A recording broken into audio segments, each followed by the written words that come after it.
Edit. Surrender now, hate monger. We've got you beat. Thank you for surrender to the likes of you, Captain America. That's what I do have my handy Hitler gun. That's the name we're going with. Nice try, hate monger, but your hate rays could never penetrate my American I'm spirit. glad you got him, Cap, but how are you feeling? He got you pretty good. I don't feel any Isn't different. this whole thing making people hateful? So, I mean, that Hitler gun Well, could've- to be frank, I don't think it had any effect on me. I feel just fine. Huh. Sorry I'm late, everyone. I came as soon as Human I... Torch, is that you? Do you Yeah? mind powering down real quick? Sure, Cap, but what's the matter? Oh, all right.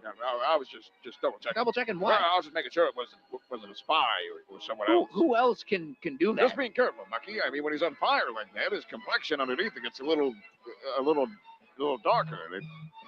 Yeah, that gun had an effect I on you. just told you, until That fine. gunshot concentrated Hitler hatred in your What? head. I wanted to make sure he wasn't an enemy. Yeah, what are you thinking about, like, right now? Mucky, I feel you're right.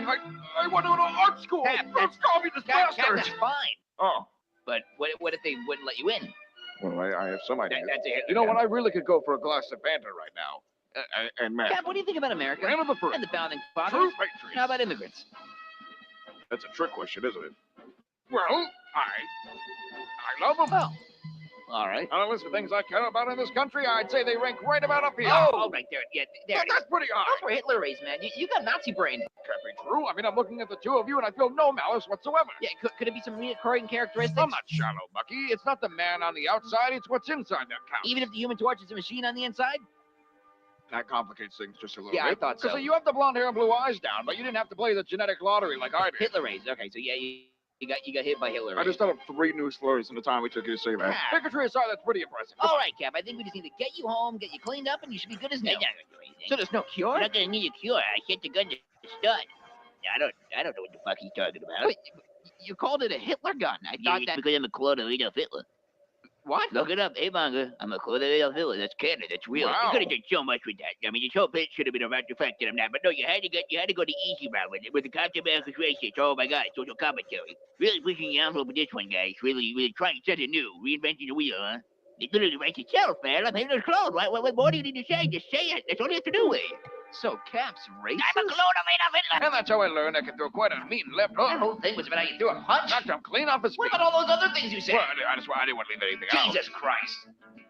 Did you really invent 3 new slurs? Yeah, I did. What do they sound? Oh, you know them. What? Oh, you've definitely heard them before. What does that mean? No, they've been in circulation for a while now. What do you mean circulation? Later, Tony. What did you do? So, Welcome to the Gospel of Comics, everybody. so 2 things about that opening. One, Black Panther appears in none of those scenes.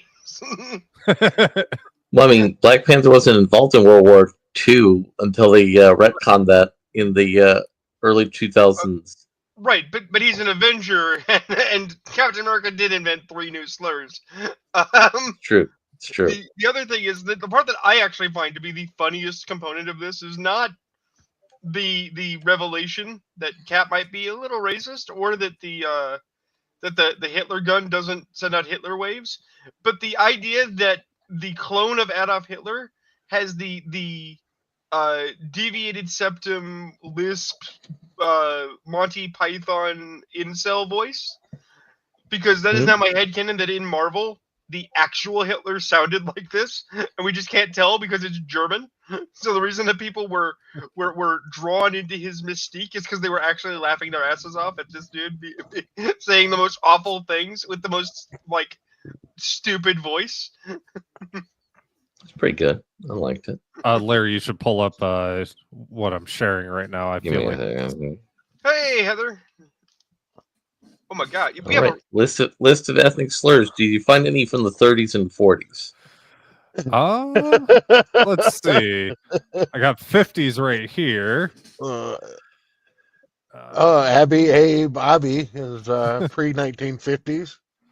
Dates from the Abbo. early 20th century or Thank you. before. I had to put the banner up right now because this is clearly how we're opening. yeah, we've descended quickly. 4 minutes. That's a record, I think. Here's the B's. They're in alphabetical order if anyone is interested in learning some fun ethnic slurs on Wikipedia. Can we not get them in chronological order? I mean, that's. It's, Look, it's a good Oh, evening for the Bimbo whole was family. originally a slur for black people. Very good. Not only that, it became a Hispanic pastry brand name. It did. But anyway, so it's a very, very, very long list. If I s- Extensive. Extensive. Look, We'll skip past. You're skipping some gems. I wanted to skip past the ends pretty quickly. Pancake face. That's pretty good. Well, I mean, don't forget that Green Lantern used to have a racist slur as a name for a character. It's actually funny. So my mother died, but but before she died, she had acquired several book series that she had read when Very she was good. young that she didn't have, that she hadn't read in years. So I inherited them. So I've been reading through them. So I read my Howard. I love my Howard. My mom's got had Far Further Than the Grey Master. I love my Fritz Lieber. But I've always had an interest in Fu Manchu, right? Because he's the quintessential Yellow Peril, right? Mhm. And my mom loved Fu Manchu because he's a mastermind supervillain in the old school, in the way they don't do anymore. But Mandarin would not exist without Fu Manchu, right? And so I'm like, okay, I'm gonna sit down and read Fu Manchu. This is gonna be great. That author, not in the kind of ridiculous cartoonish way of Edgar Rice Burroughs. No, the author of Fu Manchu is just straight up mega racist. He makes H.P. Lovecraft look positively kid-like. H.P. Well, he Lovecraft was. was He just- racist. Lovecraft only named his pet a racial slur as a giggle. Right. The guy writing Fu Manchu Kind of like the Vikings only went to Ireland to say hello. constantly refers. He uses some of the period slurs that I would expect, Asiatics, mystics, what have you, but he goes out of his way to refer to people from Asia as yellow knees. And it's Hell like, yeah. wow. That was special. See, that That's just a very- seems descriptive to me. Ugh. Well, the thing is, he's an English author, so it's an Englishman writing about Asia from the perspective of a country that has this idea of Orientalism, and is really kind of bent, right? So, like, I understand contextually they didn't think it was wrong, but I'm also aware intellectually it's like, no, guys, this is not the good foot to put forward. Holy shit! So let's continue with some racism time. Also, we've apparently scared off Church. He doesn't want to be associated with this. Which is impressive. I mean, Church's device actually got disconnected. He had an issue with that. So, Aaron, if you could pull up that link, we're going to get into some more racism. Hold on, I'm cleaning up a couple I drops mean, of beer I my- spilled on the table. I mean, when we get there, Just my like- status is about some racism time. We're going to talk about a little bit later. What?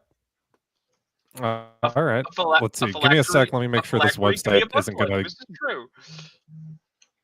Well, we'll talk about phylacteries. All right. We got to talk about that phylactery. Well, especially Larry, since you are of the people, and you can tell me how I am. offended you are or not Yeah, at the in my use bag. of the word Church, phylactery. Church, are you having an issue with your internet device? Because you're having an error saying your device wasn't connected. So, continuing on the theme of racism, Costa Rican supermarket wins trademark battle against Nintendo. The name of the Yeah, I don't supermarket think I'm is gonna be. I don't know if I'm going to be able to share that one. Why not? Oh, everything I mean- started clipping out as soon as I started sharing. I can Uh-huh. try it again.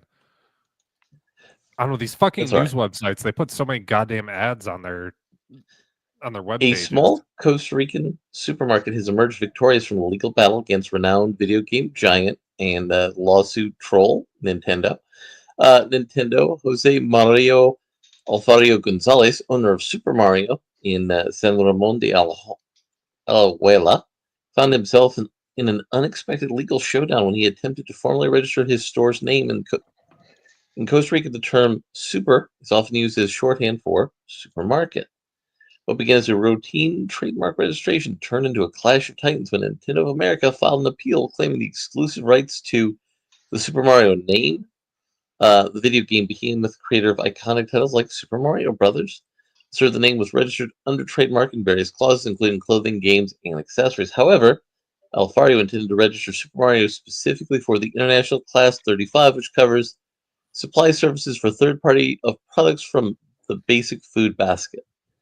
We know these big companies have vast resources to fight. We think we had to think carefully, said Eduardo Jimenez, Alfaro's legal representative.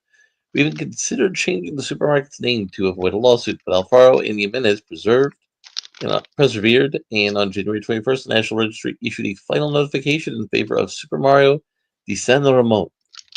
It was game over for Nintendo, and the small Costa Rican business had won the legal battle. We refuted all of Nintendo's arguments, demonstrating their errors on our rightful claims, Jimenez explained. Although Nintendo's registration covers 45 categories, it doesn't include the specific class for suppliers of basic food products. As of yet, Nintendo has not issued an official statement or comment on the outcome. But the legal victory is a testament to the determination of a small Costa Rican entrepreneur who stood his ground against a global corporation, providing that even the smallest player can triumph in the face of insurmountable odds. So relative to that other clip we watched before we went live, Costa Rica, that's Mexico, right? It was Mexico at one point in time historically. Well, since we're touching on news articles and lawsuits, I have something to bring to the table. Ayrton, you can get ready with the thing. Oh, got it. This is actually from Ayrton's neck of the woods, so I thought it was something we should bring up because I had a thought when I first read this, and I want to share that thought with all of you. So, Detroit music artist Bank Demos faces weight discrimination from Lyft driver. I've got a photo here where we can view this person. You don't really need to read. This is one of those classic situations where a picture is in fact worth 1,000 words. Well, go ahead and hit it, buddy. That's a huge bitch.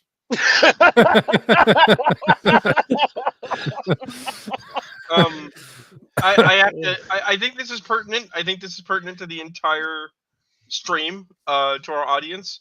Can we find an example of her music? Because I need to know if she blows. Yes, we can. We absolutely can. She's the one who had the music video where her dog comes up and sniffs her veg and then tries to run away, right? Yeah.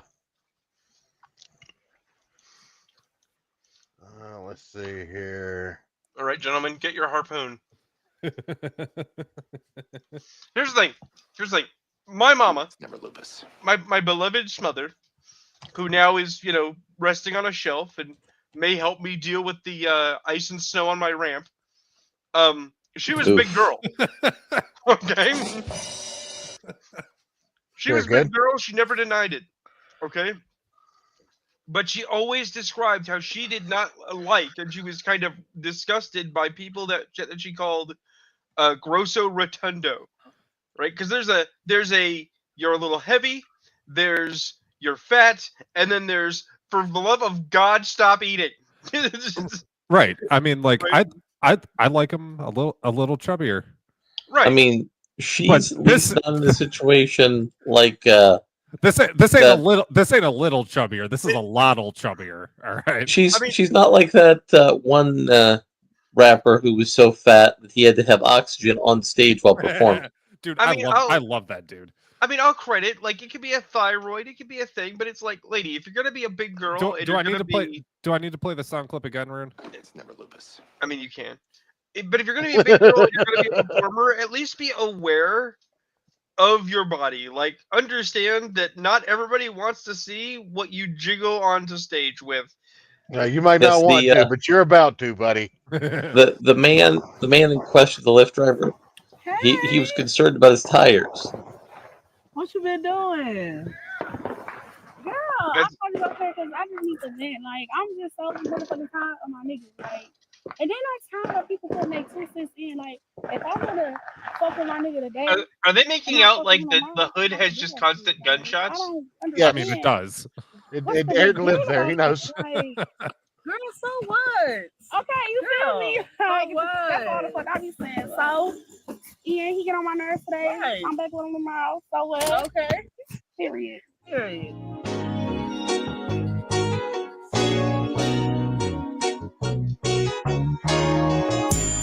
Y'all bitches always worried about what they doing, who they fucking, what they got going on.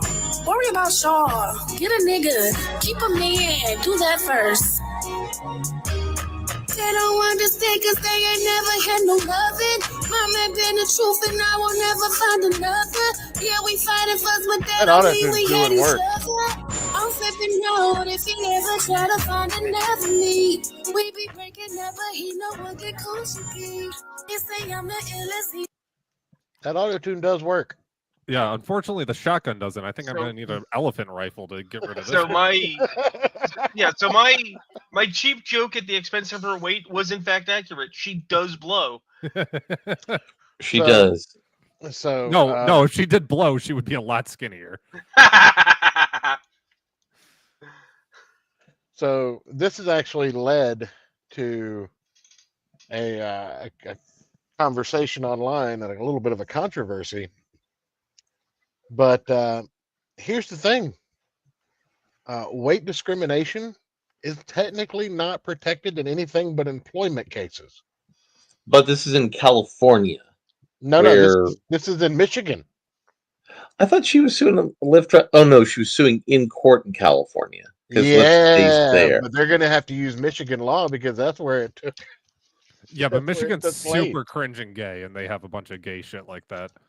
So Yes, but the weight protection's only in employment, not in any other situation. So got that Alright. going for you. All right, I am not going to go dig up the clip, but I am going to describe a situation because I think that this idiocy needs to be understood. There is a hiking site, like you can travel out and go see it and hike it. It's an interesting, bit of landscape. Mhm. And the only warning that the forestry people have put out is 2 posts and a sign, and it says if you cannot squeeze between these 2 posts, please do not try to go between to go into this geoform because it is very narrow and they don't want people getting stuck. Yeah. Right? And people have been demanding that they widen the sign so they can get through and are saying that the geoform is fat shaming, so they should widen that. So let me get this straight. yes, that's right, bitch. Mother Earth is fat shaming you because you're a fat, disgusting whore. All right, Right, but No. this is what stop eating No, goddamn I'm- cheeseburgers, you dumb cunt. but this is what I'm I was getting at. trying. I was trying to find a particular clip. I need to find it elsewhere. Give me a Go second. for it. But you're talking about a thousands of years old water carved geographic feature.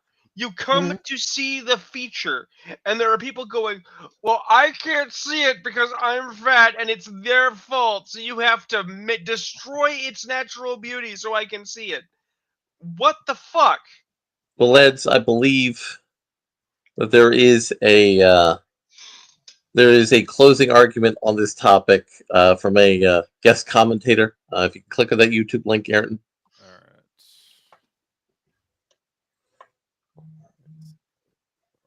Give me a sec here. I I think wish- the closing argument's already been made at the opening. That's a huge bitch. Ah,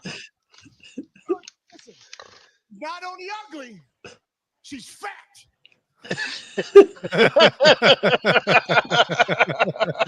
A strong argument from a Michigander, Scott Steiner. that's right. That's right. And we all know Scott Steiner has a PhD in math. But on the topic of lawyers, I watched a TV show about a lawyer. Okay. Netflix dropped The Recruit season 2. Now I know what y'all are thinking. There was a season 1, and then I would go still like, yeah, guys, we reviewed it when it came out on the show. Wait. The Recruit. What the fuck is the Recruit? Well, that's what I'm going to tell Is you. that like Remind you. Suits? No. So The No. Recruit is about a guy who's The a Suits young was lawyer. good. Well, this is good too. This is about a guy who's a young lawyer who's kind of a fuck up. And then he goes to work for the CIA. And he's working as like an intern. He's working in the mailroom doing lawyer mail shit. And then he gets a gray mail letter. And this leads to a big old spy plot where it's a giant clusterfuck. That was season 1. A giant clusterfuck. He's in Prague. A bunch of people are dead at the end of it. And he's put in the rubber room. Everybody involved in the outfit. Is this Better Call Saul? No.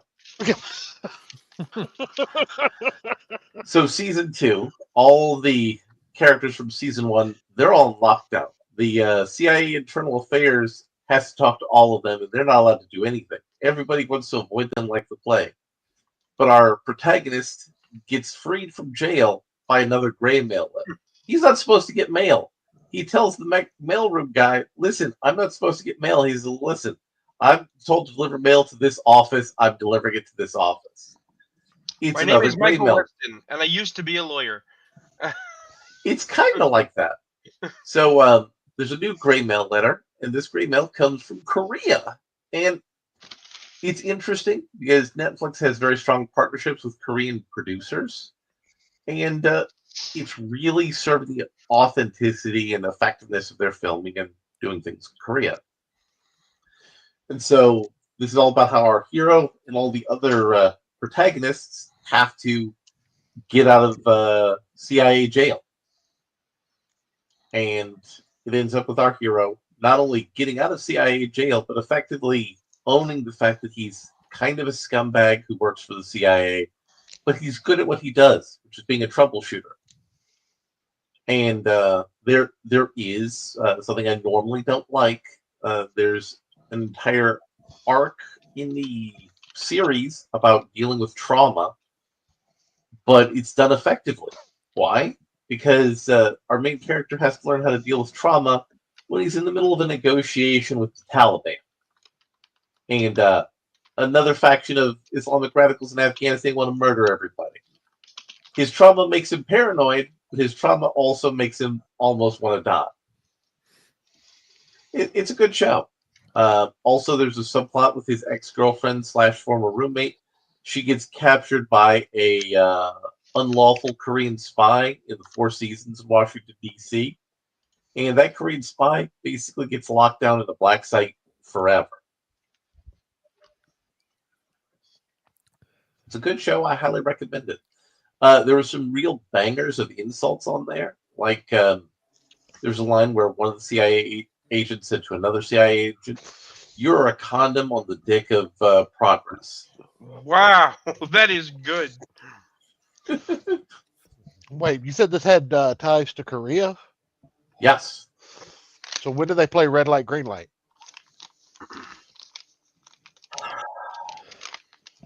I mean, I can't be mad at that reference. I can't be mad at that reference because I was talking about how, you know, there's good corporate synergies between the Korean producers and Netflix. So I mean, you're on point with that comment, sir. So I can't be mad at you. As an aside, Brian James, I don't know if we're going to talk about Captain America tonight, but I appreciate that you find my status message funny. Well, we do have Captain America stuff in the pile. There is something to talk about with Captain America. About I mean, we could go ahead and get to it if you want to. We could also talk about Cyclops being a dick again for no reason. Well, this doesn't actually have to do with true comic books, but an interview where Anthony Mackie, the new Captain America in the MCU, said that Captain America stands for a lot of things, one of which not being America. But that's actually the official marketing position of Disney for the Captain America movies. Remind me again, Larry, you're from the Florida region, right? Where is Disney located? This is based out of their California office, not out of their Florida office. No, I understand, but isn't California and Florida, aren't they both part of what's the name? America. They are. Well, I thought California was part of Mexico and Florida was part of Cuba. Well, that's complicated. Aren't they both Mexico? Also, remember, Disney would very much like you to believe that because they bought land, that they are basically a separate principality and don't answer to a lot of people.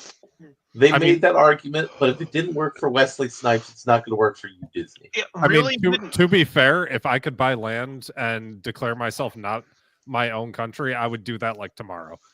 Wesley Snipes tried that. Didn't work out well for him. Oh, since you guys called the opening bit, I have the closing bit, by the way. Okay. I mean, that just seems But fair.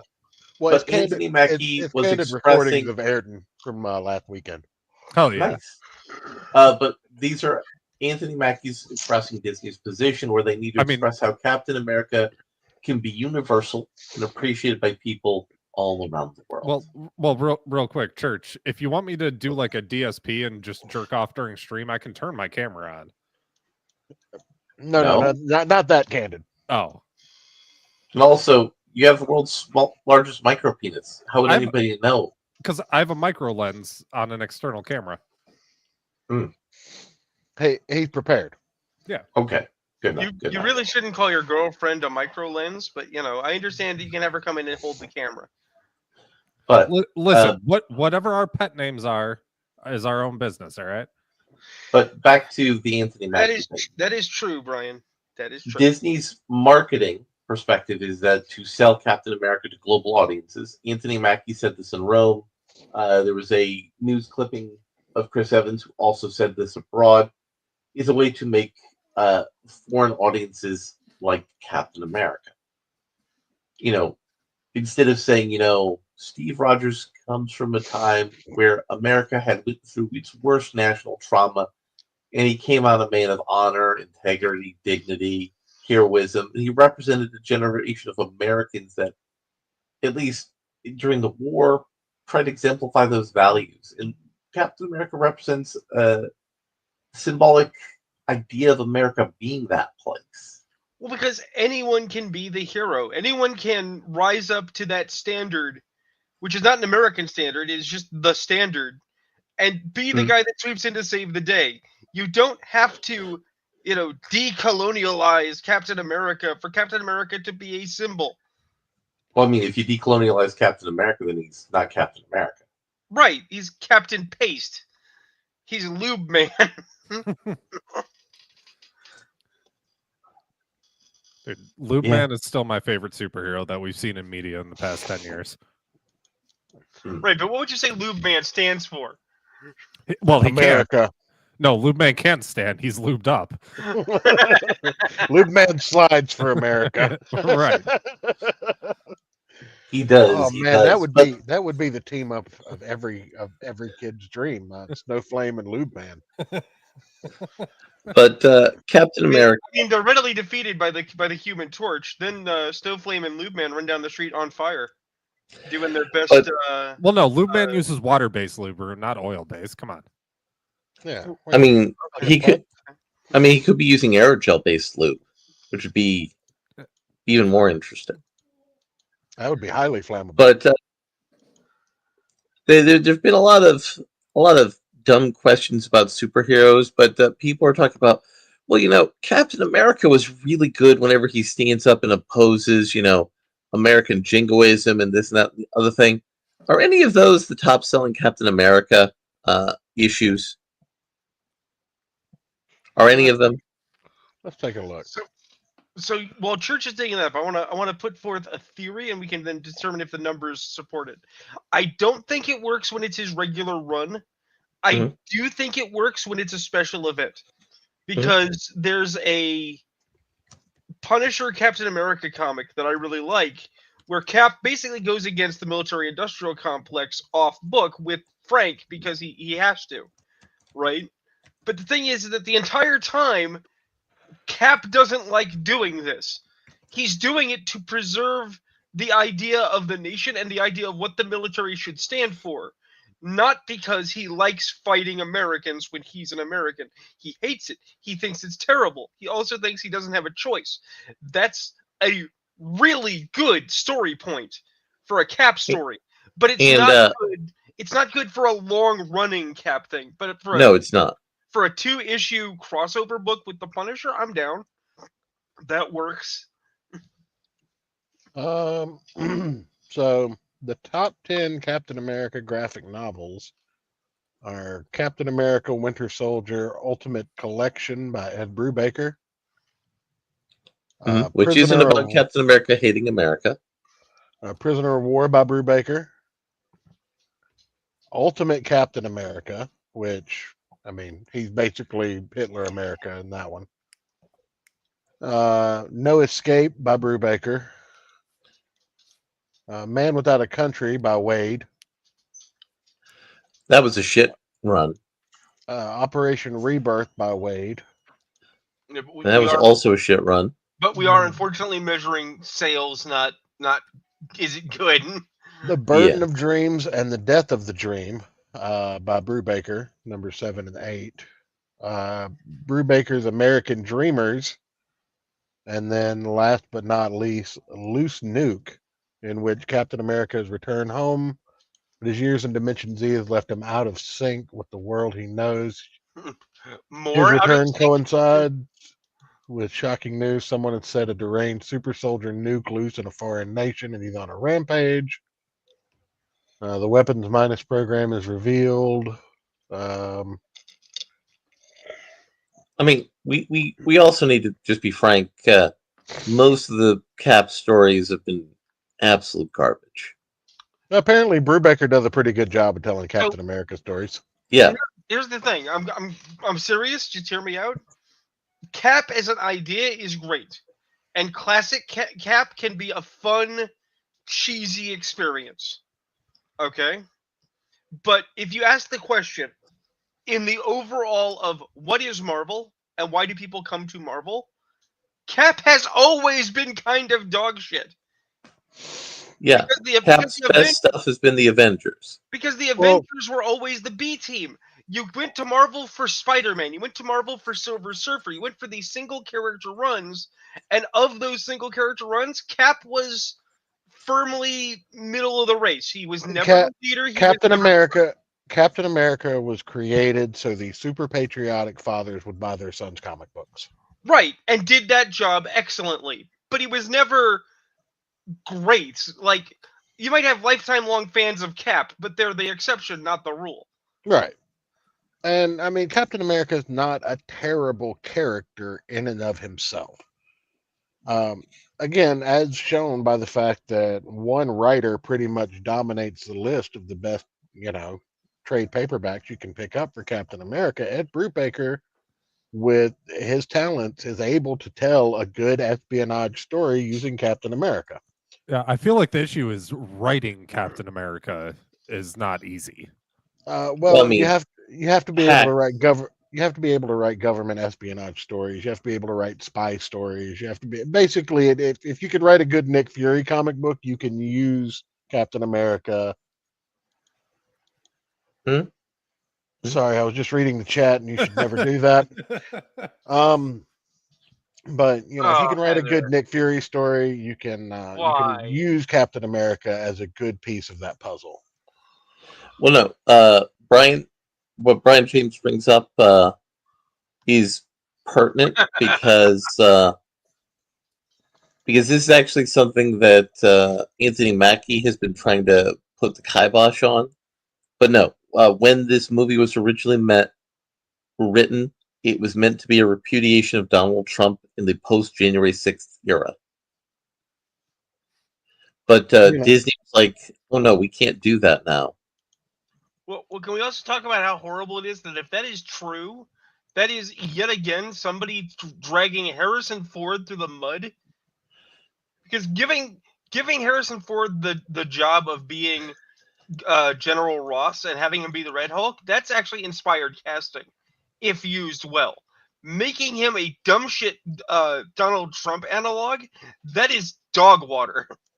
Well, one thing it just kind of brings me back to is there was a fan edit at one point in time where old Captain America at the end of the Endgame, he hands he hands Falcon the shield, and he's like, how does it feel? And Falcon says, "It feels like it's not mine." And Cap looks at him and says, "Good, now go give it to Bucky." It just makes me wish that had happened. I mean, that would have made more sense. Look, I just think it's worth pointing out that that the guy that plays Cap, Evans, Chris Evans. Chris Evans, still gave us the best Captain America. Because even though it wasn't Captain America, it turned out to be the Human Torch. The Cap in Wolverine and Deadpool, that Cap moment, followed by that profanity-laden diatribe, was amazing, and I thank him profusely. Yeah, that's my favorite twist of the entire movie. I didn't see that one coming. Now, another aspect of the comics book related industry shooting itself in the foot. Ayrton, if you could bring that up for the people. Oh, I'll get it up for the people. That's what I do.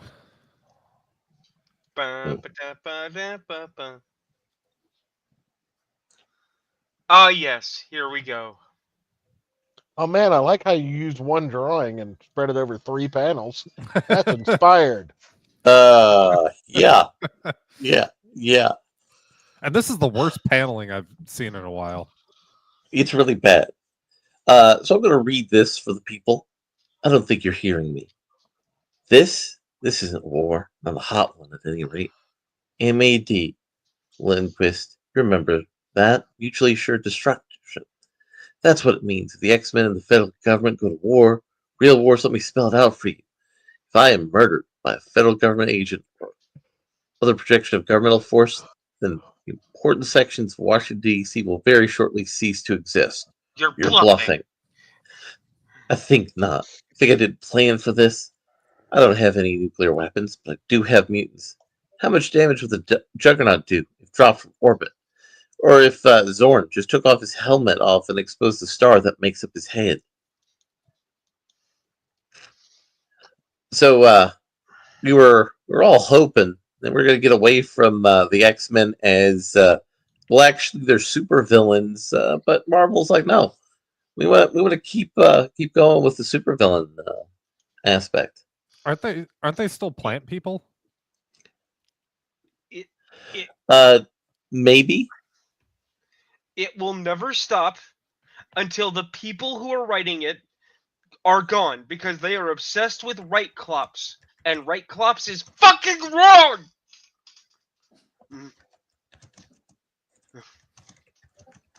There's no conversation. He's just wrong. You were reading Captain America titles, and 2 of them were what the death of the dream and the fate of the dream, or some other the burden of the dream. Yeah, burden of the dream. The problem with modern X-Men, if we really step back, and I mean way back fridge logic, is literally a discontent with the lack of manifestation of Martin Luther King's I Have a Dream, which is the parallel for Xavier's dream of mutant-human coexistence. Right? I mean, I feel like Martin Luther King did it first, but yeah. Martin Luther King absolutely did it first, and they just crib noted it. But what I'm saying is that it's the same discontent felt in certain quarters. Well, Martin Luther King said we're going to be equal, and it hasn't happened. It's like, well, it's a dream. It's an aspiration. You work towards it every day. That doesn't mean it's attainable. That doesn't mean it's easy. That doesn't mean that it's going to happen tomorrow. You don't wake up on your pillow one day, the sun shines, and you go, everything is fixed. That's not how life works. And to be fair, if that fat bitch we talked about earlier was out picking cotton in a field, she wouldn't be that fat. It's true. I'm not going to touch that. I'm going to continue on with my intelligent dissertation, which is that Xavier's dream of mutant-human coexistence is a perfectly cromulent aspiration. And it is 100% correct, because there's another clip later in this thread that you got this image from, where Magneto is killing a pair of bigots, because that is what Magneto do.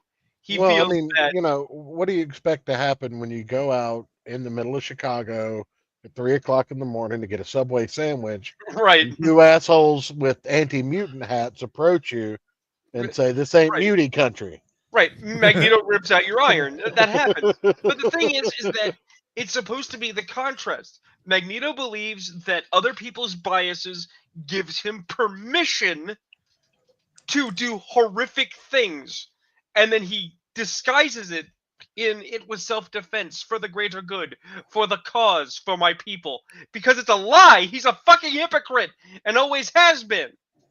Right? The X-Men. No, I mean he's got PTSD, for fuck's sake. He's a Holocaust survivor. Right, but then you get a shrink. You don't go murdering people. I have PTSD too, pretty tiny small dick, but I'm not going out murdering people. Yeah. Except for all that. Today. But the thing is that the X-Men are supposed to represent the aspiration of the dream, and that means being better people. Right? Everything that means trying to be better people, not necessarily succeeding at it. They can fail. It's true. But Wolverine does not do a great job at being better people. But that's just it. That's just it, though. Within the context of the team, because X-Men has always been an ensemble, right? Wolverine was the bad boy. We all like Wolverine. Being a child is wanting to have a leather jacket and ride a motorcycle. I mean, I do that. Exactly. Being an adult is realizing that Wolverine is often wrong and emotional and reactionary. But he gets to steal the hot redhead away from the captain of the football team. Which is kind of awful, but yeah. But then, and he's only 5'4" in continuity. But the thing is, let's compare, okay? Wolverine wants to bang a redheaded chick and stab a guy in the face for being an asshole. Okay? Scott is here talking to some guy pointing a gun at him, saying, "If you kill me, my people I'll do a genocide. Will destroy your country in reciprocity." He is the fucking problem. He's doing what Xavier said not to do. And the argument being made is, well, Xavier's dream was a lie because Xavier wasn't the good man we thought he was. Therefore, everything we do is justified. Bullshit! I mean, that's what evil people say. You know what I really love about this panel that I just realized? Huh.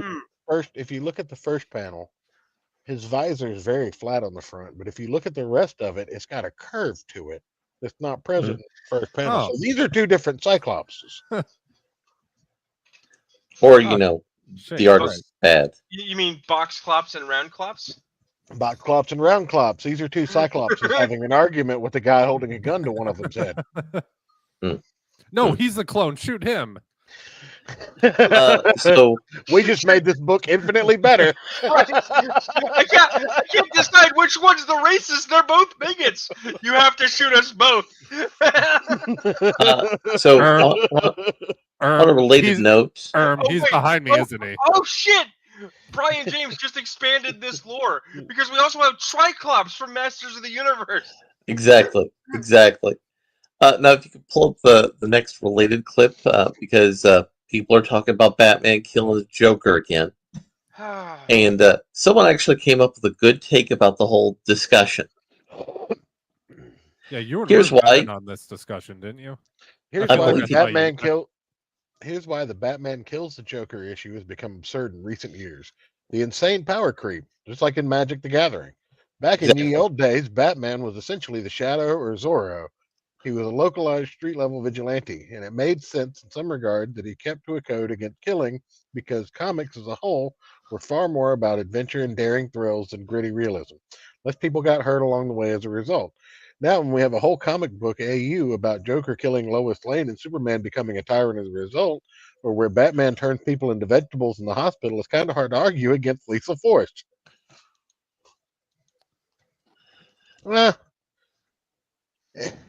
Yes, I mean it is, but it's how do you get back to basic and make it better?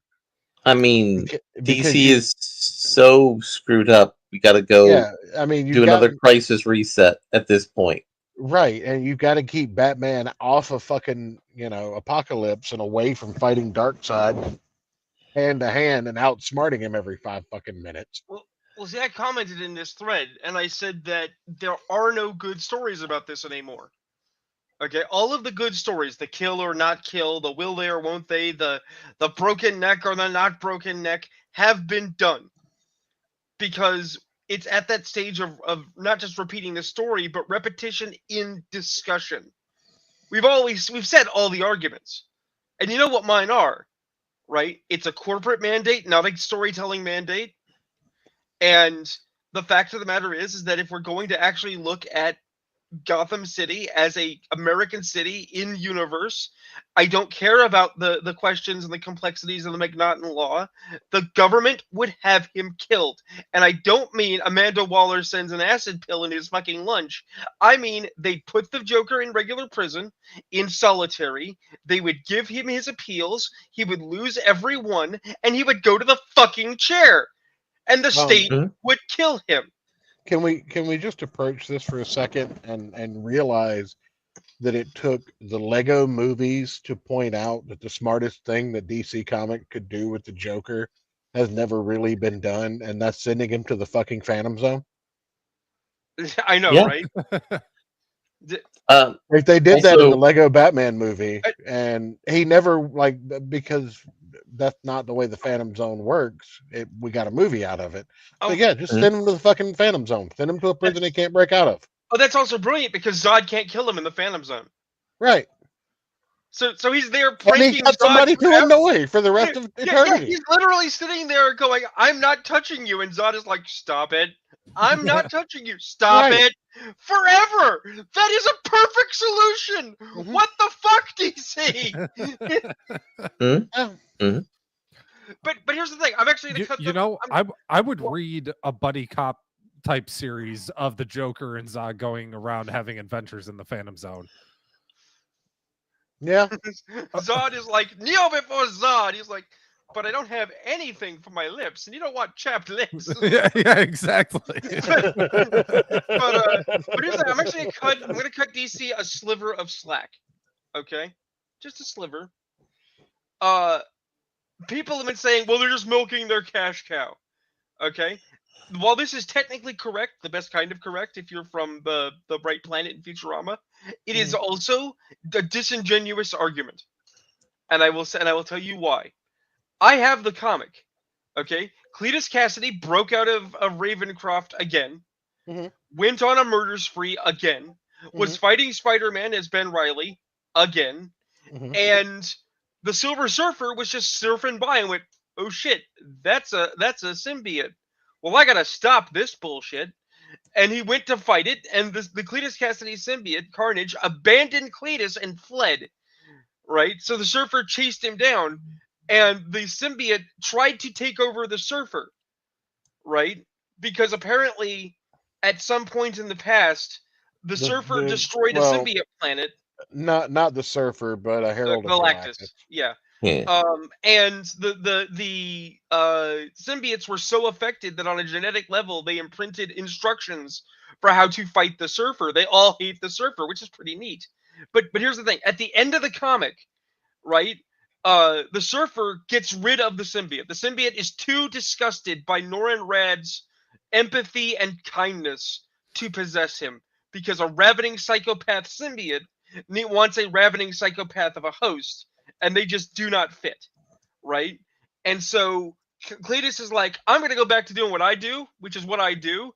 And the Surfer is like, "Nah, I won't murder you because I will not descend to your level, but I cannot allow you to wander this planet destroying people." And he encases him in a shell of cosmic energy so he cannot escape. Hi, Dillard. The thing is that should have kept Cletus Cassidy locked up forever. It kept him locked up for like less than 5 years. Right? Marvel can't do without their most violent murderer symbiote, because they need they need a profitable character. Well, they actually have come up with a Venom variant, Magical Girl Venom, that seems to be popular. Hey, Ayrton, can I borrow that shotgun for me? Sure.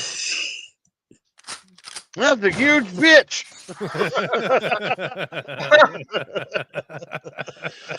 All But, I'm saying is that in relation to the question of the Joker and Batman, the question is not Batman should kill the Joker for X, and it's not that just that the story is run out of gas, but if they're going to keep the Joker around, and they should because he's a profitable character, you have to do new and interesting things with him.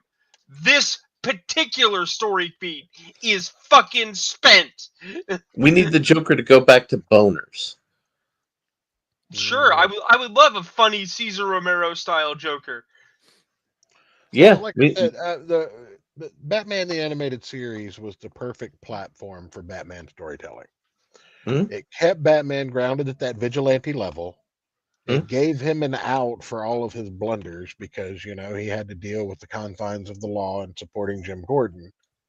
And he didn't have that, what they talk about here in the power creep. But, you know, as we go on and we go on and we go on, we end up, we end up with shit like, you know, Batman and the Joker fighting in the middle of space with Green Lantern power rings and fucking so on and so forth. And it gets a little ridiculous just because there's no fresh ideas as to what to do with those characters in those same scenarios. And speaking of power rings, shouldn't at some point the Green Lantern have arrested the Joker? Why? Well, because he's a space not an cop. intergalactic threat. Yeah. Well, no. Here's the thing, though. We're right back to the Superman problem.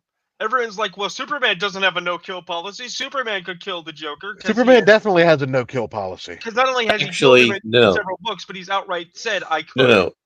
No. They've actually retconned that when the Joker went to Metropolis. Superman said, I don't really have a no-kill policy. I just don't want to. Right. But the Joker was horrified and afraid of Superman the second he said that. Right. Because it's like, don't give me a reason to change my mind on that. But the reason I bring it up, though, is, okay, Green Lantern, Green Arrow, rather, the Buddhist, would do the analysis and go, the karma for killing the Joker is pretty bad, but the karma for letting the Joker live is worse. Yeah, I'll put an arrow in his head, fuck it. And also, I'd get the karma benefit for helping my friend Bruce out, because Bruce is too good of a man to kill him. But then you look at Green Lantern, which is why I brought up Green Arrow, because they shared a book. They are opposite ends of a spectrum, right? The Green Lantern will look at it and say, well, he's not a cosmic threat, but he is a threat to Earth. He is never going away. He is not going to get better. I don't have to go out of my way to find him. But the fact of the matter is that if he ends up on my block, on my table, in my space, if he goes looking for cosmic alien shit he shouldn't have, the Guardians did not say I could not kill people. At no time was it ever asserted he can't just end a problem. It has been a couple of times. The Lantern's rings are locked from lethal force until unlocked in specific scenarios like the Lantern War. Right, but you and I know that the creativity of the Lantern is a key component, and it's like there are solutions to a Joker problem that don't involve a dead Joker. We're ignoring the elephant in the room, so to speak. We also have in the Justice League Aquaman and Diana, both of which have no fucking problems ending a motherfucker. Right, have no complaints. I mean, Aquaman would literally just grab the Joker and drown the motherfucker until he stopped kicking, and then he'd feed him to a whale and wait for him to be shit out. Diana would cut his head off and take it back to Themyscira and mount it on her wall, probably. Do you guys think Wonder Woman's grips like a retard trying to hold on to a pencil? What? Like a dig guillotine down there. God damn it, Aaron. We got a good question for the chat from Change. Brian James. I'm just gonna answer this real quick. She was made out of clay. The answer is that she's as smooth down there as her action figure. No, I'm saying how strong is it? I'm saying there's nothing there to grab. Well, then how does she take a piss? She doesn't. She's a golem. She was made of clay. Anyway, Brian has a good question. Do you guys prefer Justice League stories or stories about specific DC heroes in separate instances from the other heroes? Depends on who's writing it. I mean, that is certain writers do group books better. Certain writers do single books better. In case in point, anything Brubaker's doing, I prefer a single character focal point. Anything that Bendis or Wade does, I prefer an ensemble cast because they typically don't have time to get into the weeds when they're trying to keep up with so many scripts. And related to all of this, there have been some discussions from academic Twitter that show that it's not just limited to comic books, this cultural vandalism, where people have retconned the purpose of Achilles in the Iliad. They were saying that Achilles didn't want glory, and he viewed life as without meaning or purpose. Since when? What? That's why no one will remember your name. Mm-hmm. That this was a person who's done the most recent translation, which left-wing academics are saying should be the translation used in all schools. Yeah, no. Because I've seen clips of that shit. No. Because this is the exact opposite of Achilles' character. Achilles wanted glory. Why? Because he was a great warrior, and by his achieving glory, he is glorifying the gods. His fight with Agamemnon is Agamemnon refused to give him spoils, which is a signification of his glory, which in turn means Agamemnon was not honoring the gods. And Agamemnon, as the High King of Mycenae, was further dishonoring the gods by not representing the desire of the Achaean people to get Helen out by keeping a warrior happy. Instead, he was putting his own selfish desires over the desires of the many. Wait, you mean Agamemnon, whose divine curse was his overweening pride and arrogance? Yes. Was undone by the fact that his most powerful warrior, who had divine rage and was arrogant, could not see eye to eye because a Greek wanted glory for his city-state and his gods? Say it ain't so. Those sound like human motivations for real people. And the tragedy of Achilles is he sets up the war until Patroclus, who his friend, his brother's cousin, it's kind of complicated in the narrative. We're not going to get into that argument. Gets killed. And so he goes out to seek justice, which under the form of glory. But then justice turns to vengeance. And vengeance leads to him defiling a corpse, which is in the top three and things.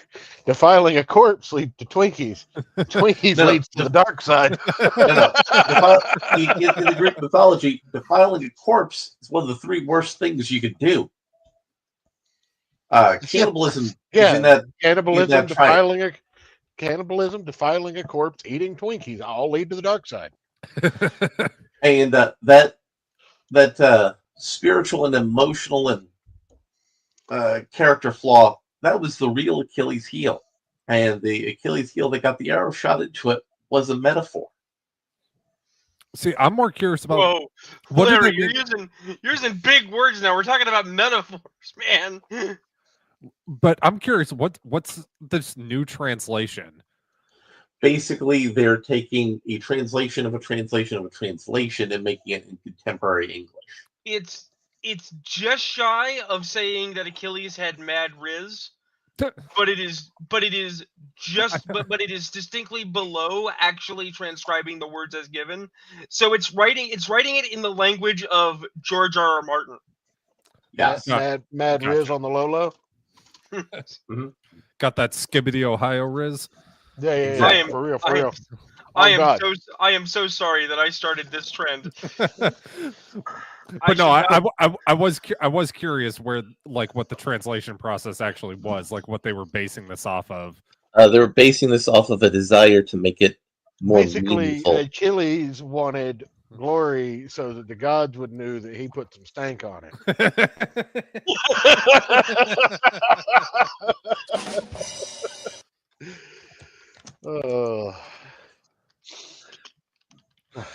I don't apologize for anything ever. Well, I mean, it's your show, Church. That's one of the advantages. You don't have to apologize when it's your show. I ask for no forgiveness. I ask for no apologies. All I ask is, are you not entertained? But I got 2 clips I want to show the audience.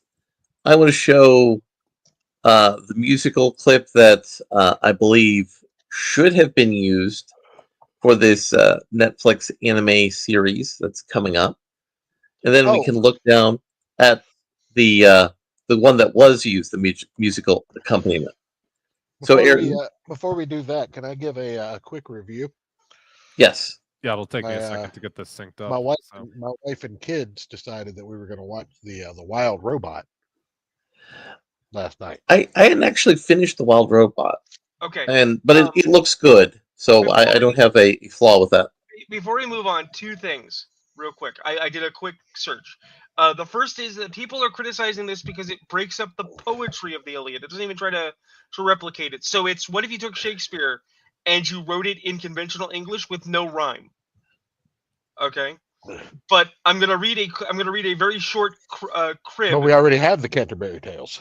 I'm gonna read a short crib from this translation. Canterbury Tales actually has rhyme too. This is the translator's intro to Book 19. We are now in a period of crisis, not for a specific nation, but for humanity, inhabiting a planet that is becoming less and less inhabitable. A new kind of heartbreak can be felt in the Iliad's representation of a city in its last days, of triumphs and defeats, and struggles and speeches that will take place in a city that will soon be burned to the ground, in a landscape that will soon be flooded by all the rivers, in a world where soon no people will live at all, and there will be no more stories and no more names. You already know the story. You will die. Everyone you love will also die. You will lose them forever. You will be sad and angry. You will weep. You will bargain, and you will make demands. You will beg. You will pray. It will make no difference. Nothing you can do will bring them back. You know this. Your knowing that changes nothing. This poem will make you understand this unfathomable truth, and again and again, as if for the very first time. That's a very selected interpretation of that material. And also incorrect because it is so selected. Yeah. But your review of the Wild Robot Church. So, Wild Robot, cute movie, made me feel things. About a robot falls off of a cargo ship, along with 5 of her like. She's the only one that is still functional when she lands. Apparently, these robots are pre-programmed to seek out objectives, and if no objective is present, they try to go home.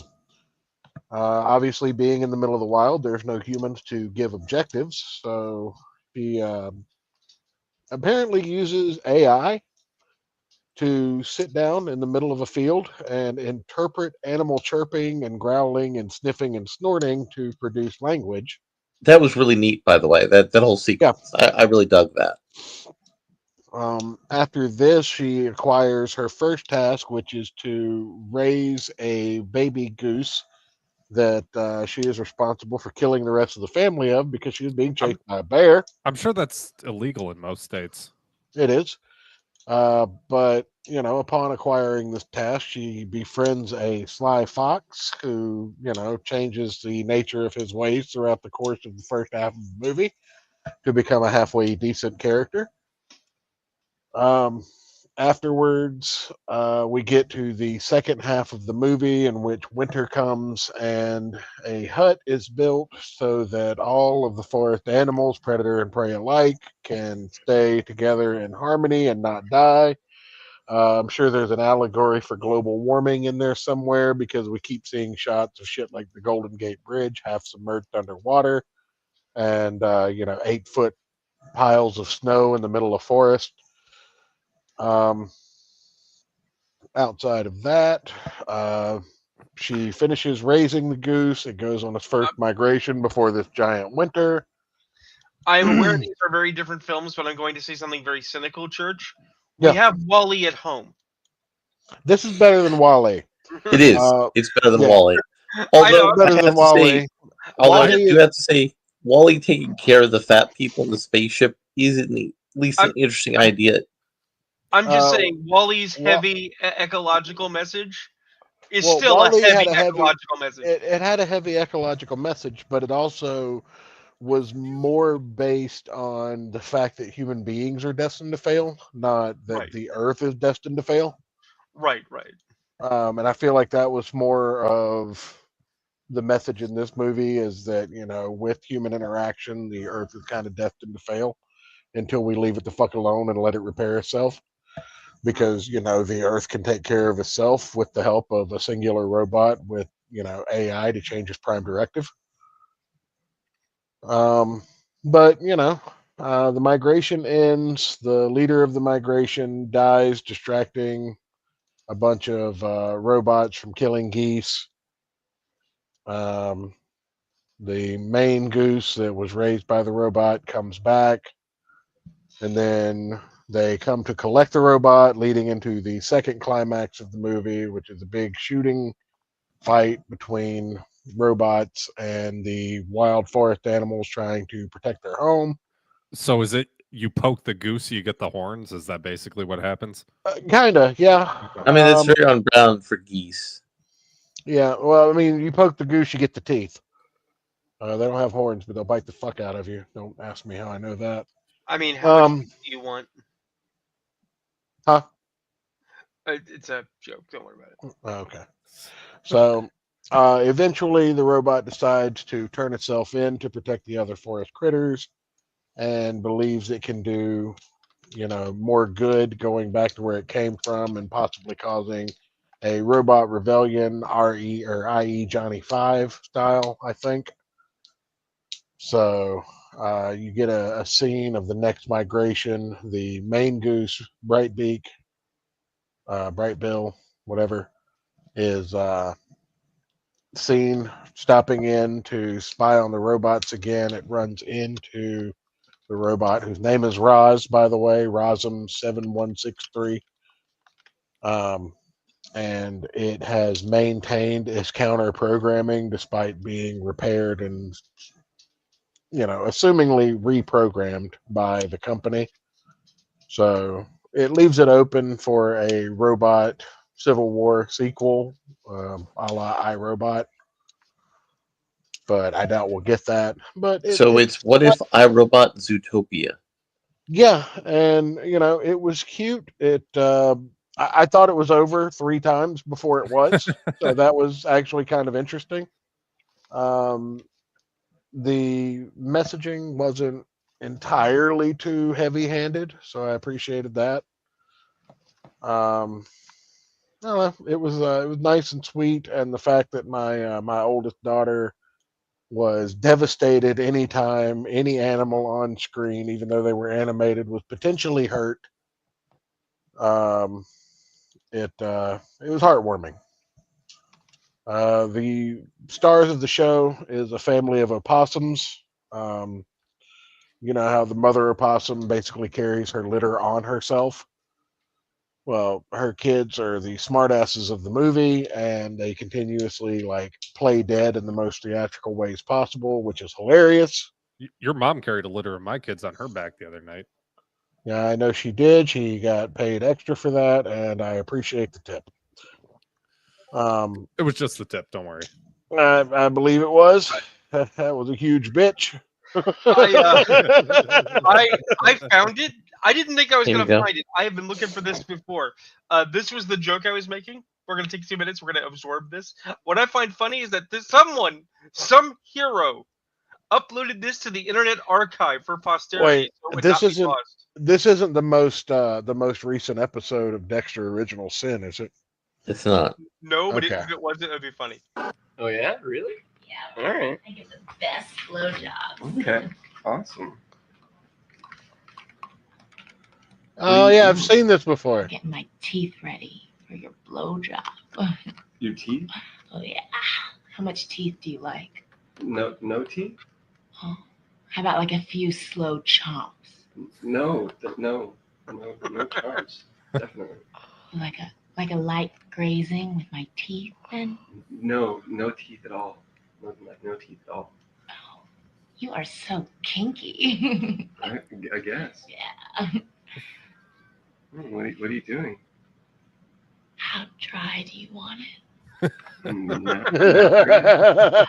I'm gonna make it so dry for you. No, that's the opposite of what is good. I'm gonna make my tongue like sandpaper. No, that sounds really bad. It's gonna be like a mouthful of sand. No, please don't do that. Desert in my mouth. No, that's not the good. Ayrton still would Guys though. love it when it's like a desert in your I mean, mouth. I'll be right back. I gotta go to the bathroom real quick. Oh, you don't want it dry? No, not. You are so kinky. I guess. You're so kinky. I'm going to do this thing I do with my hands. Oh yeah, what kind of thing is that? Oh, It's this thing like. oh, no, please, no, stop! Please don't ever do that near me. It flattens the whole thing out for you. Flattens what? Jesus! Flattens out the blowjob. Don't ever do that to anyone. You just want to have sex? Oh yeah. Okay, all right. I'm gonna make it so dry for you.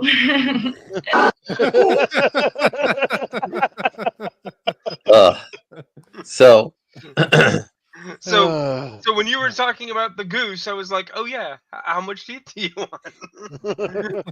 so all the teeth. The only way I can get off. we got two different video clips on how to promote the same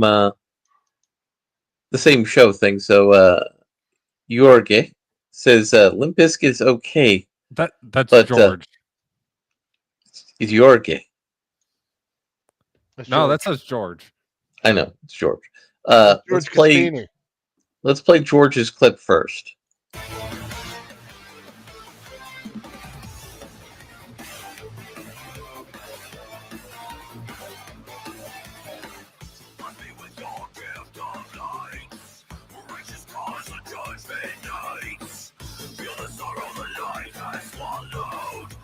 Now see, I can. No, this is not the official one. This is not the official one. This Devil's Never Cry? This Devil's Never Cry. Okay. So give us the Limp Bizkit version. It's right below there, Aaron, if you just scroll down. Yep. Now, this one is the official one. That's on the official Netflix trailer. So if you hit play.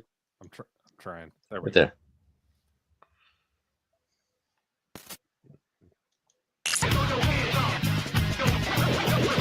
Oh, shit. Stop it now. No, that sucks. That sucks right out the gate. So Adi Shankar, the executive producer, I thought they at least made a new song for this. What the fuck? No, they didn't. They didn't. Adi Shankar says he's willing to do each season with a different intro and outro song, focused on the time frame in which part of the Devil May Cry franchise it's coming out of. So Limp Bizkit is reflective of early Devil May Cry. Give me 2 minutes. Sure. Give me less than that. I'm not jerking We are off. fixing Netflix's problems for the first time. I'm not jerking off. I'm doing something else here. Oh, my bad. He's looking up stuff on the internet. All right, 2001. So, Rune, what did you top think? 100. So Are you doing the exact same thing I am? Yes. Probably. So here is an interesting permutation of this.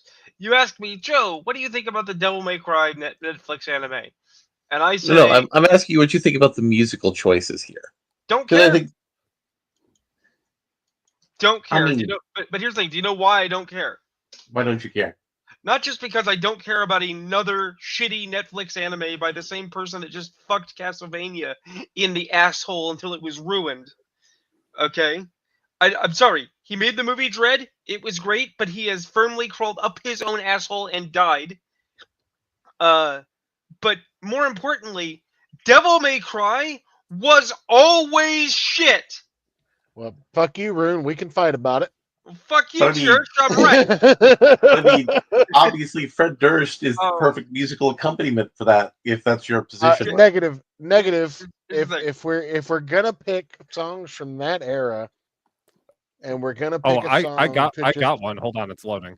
I, Well, you guys I bet- can hash out about the. is the it song. Chop I'm Suey just- by System of a Down? I'm just saying that. I mean, System of a Down is an excellent choice. Because that's what I would think. I was thinking Drowning Pool. Well, The Drowning Pool myself. Given my opinion, if I had to choose something, I would say It Didn't Really Matter by Linkin Park. Yes, absolutely. Schism by Tool, another excellent option. Also, No. Alien Ant Farm Smooth Criminal is solid. Not for Devil May Cry, I don't think.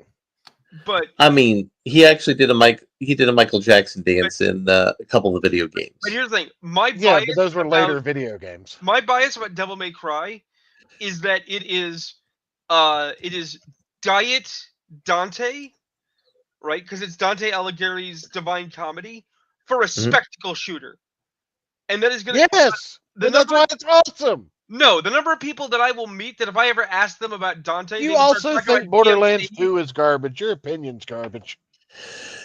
So Church, what's your Church? It might be garbage, but that doesn't make it any less correct. So Church, what's your take here? Oh, I think Chop Suey by System of a Down is the superior song in this particular, followed by Schism by Tool. Heather Neff's got my fucking back. He didn't. Look, Trash Panda's gonna trash Panda. Okay? Oh shit! Fucking Chiefs fan over here. You expect me to listen to that shit? But and I love you, Heather. I'm just kidding. We love anybody who actually is here live to watch our show. But in any event, no, I don't know. System of a not System. Devil May Cry. The first, I guess, 3 games were solid. I mean, they were exactly what we needed at the time on the platform. You got to think. 2001 PS2. Devil May Cry came in before we had God of War to fill that void.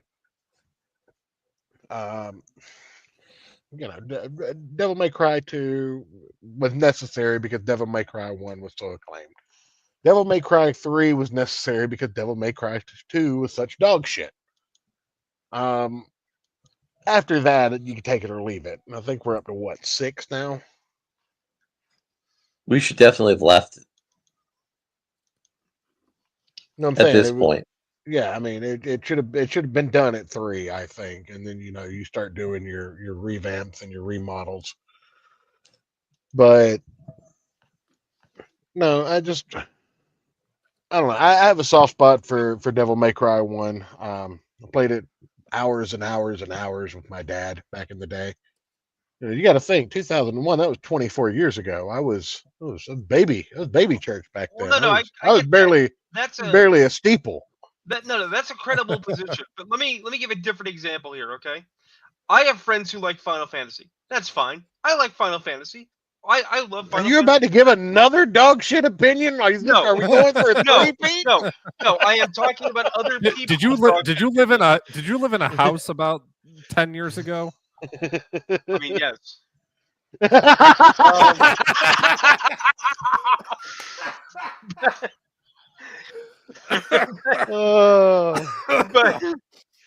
here's the thing. I have lots of friends who like Final Fantasy VIII. Okay. I have never played. I have no strong opinion. I'm like, I don't care. Okay, Final Fantasy VIII was special because of the junction system. Right. You could basically be OP within the first 10 minutes of the game. But that's not what I'm talking about. You could run a run of Final Fantasy VIII all the way to the end at level 5. But that's not what I'm talking about. What I'm talking about is that there are people who are Final Fantasy fans, which is fine, that are like, what's real cool? A gun blade. And they are the same kind of people. They're the same kind of people that are like, what's real cool? A key blade. And I'm open to even having that opinion. You know what's real cool? A gunblade or a keyblade in a video game. You know what would probably be dog shit in real life semantics? A gunblade or a fucking keyblade. Right. Which brings us to this problem. Which brings us to the example person I'm talking about. What about a keytar blade? I mean, maybe, but that's not a blade. That's a sweet axe. I feel like that's exactly what Dazzler uses. Absolutely. But here's what I'm getting at though. The kind of person in my experience that takes Devil May Cry and doesn't just say, it's a fun spectacle shooter, I had a good time with it, I have good memories of it, but is actually like, this is high art, is the kind of person that's like, you know what, I'm gonna go play D&D and I'm gonna have a gun blade because I'm totally fucking awesome, because I'm just the next insert dude here. And it's like, motherfucker, Funny. no, and you're wrong, and you are fucking retarded. And I know so many of those people. Yeah, no, I mean anybody that thinks a gunblade works in a practical application, the only way you're correct is if you have a rifle with a bayonet on it. There's your gunblade. That's as good as you're gonna get, if not a sword with the trigger. So the D&D and the Final Fantasy sounds like a great way to segue into phylacteries. Yes, we're gonna talk the about hot, sexy phylacteries. Yes, my phylactery is some starlet's butt plug because they'll never find it. And this makes me a super racist. If you're offended, Larry, I don't know. No, I'm not. I'll explain why no one's offended who's Jewish. Well, you're as close as I'm going to get to my rabbi, so I have to ask your permission. You know, can I have a phylactery, Larry? Can I have a golem? I mean, you can't have a phylactery because they're expensive. Right. So. All right, guys, here's the deal. The new Monster Manual dropped, or at least a preview dropped. And things that we had heard have become ordained in law. So succubi and incubi can now be any sex, which they always is stupid. could. They always could, but it's now they're not sexed by default. Dryads can be any sex, which we all thought was stupid since dryads are supposed to be. Oh wait, is this the post election Monster Manual, or is this the one that was produced before the election? Because I think there's a revision coming. I have not heard about a revision. Pretty sure there was an executive order for a revision to the D&D manual. The big three things that people are talking about are, of course, yet again, half species do not exist. Your half breed races don't exist in D&D. We're gonna have a nice genocide campaign. Oh no, the orcs are not in the Monster Manual. And the reason they're not in the Monster Manual is because they're now in the player's handbook as a player option. And I can't. They're making goblins fey now. And here's the thing: I can't even say it's stupid, although it is, because there was a time when gnome was not in the player's handbook, but it was in the Monster Manual. They've done this before. Same thing with kobolds. Right. But the big one, the underlying one, the actual big one, is they have removed phylactery. Phylactery is now a soul jar or a spirit jar because the word phylactery is offensive to the Juden. No, it isn't. No, it isn't. Even though everyone with even 5 minutes of study has said, 1, phylactery is a Greek word, and 2, the usage of phylactery in Judaism to be the storage place. It's not used in Judaism. Let me just clear that out for you. It's not used in Judaism at all. Wait, are you wearing your little hat right now? I mean, if I had my own tefillin, I'd be wearing them. We use the word tefillin because that's our word. Right. You use an actual Hebrew word, which makes sense. Go put your dreidel on or whatever the fuck it is. But no, what I had read in passing that seemed legit was that you could make the argument that the container which holds the Torah in it is a phylactery, and again, emphasizing with that Greek origin of the word, it means to guard or to protect. But the thing is that would also apply to any reliquary of any sort for any religious idols in any religion. It doesn't matter. But let me just go into the Jewish technical term. Tefillin is the name given to 2 black leather boxes, singular, tefillah, with straps which are put on by adult Jews for weekday morning prayers, and are worn on the forehead. They're strapped on, worn on the forehead and upper arm. They're also called prayer boxes. So, yeah, it's phylactery is used, but that's not really our word. We use tefillin. Right. It's just like Kaladesh being offensive and being dropped from the Magic the Gathering. Yeah, same it's thing. Not real. Same company. It's not real. And the thing is that this has the added element that everyone has pointed out the obvious. It's like, wait a minute, did you remove golems for the same reason? Well, and here's the thing that this Golem's does. a problem then. Well, this Now this let is me what- let me let me go one ahead. further. The word tefillin comes from the Hebrew word to tepeth, which means headband or frontlet. Hair lip. So even if you go into the deeper etymology, it's also connected to the Aramaic word tefillin for prayers. So it's a box for prayers, not a soul. It's prayers. Jack Reacher. Yeah.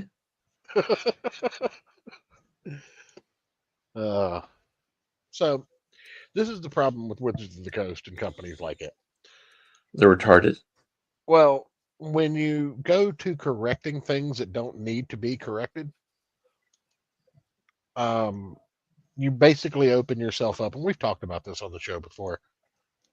You open yourself up to being in a situation where everything from this point on is going to be a problem.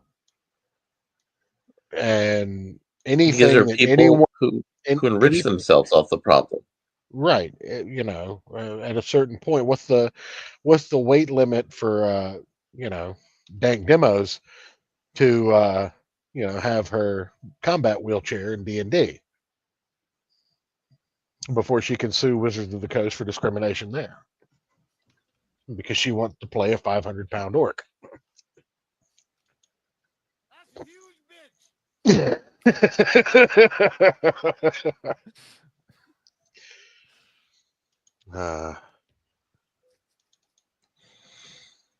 But anyway, now Wizards of the Coast is fucking stupid, and they've lost a lot of revenue on it. They're basically, from what I understand, Magic the Gathering is the only thing still making them money, and even it's losing profit share. I mean, correct me if I'm wrong, Rune, but that was I heard. I'm not knowledgeable in the math, so if you say it is true, I believe it. Well, I mean, I know that their D&D that books is and supplemental material are not selling well. More people are playing 3rd edition today than they are 5th edition.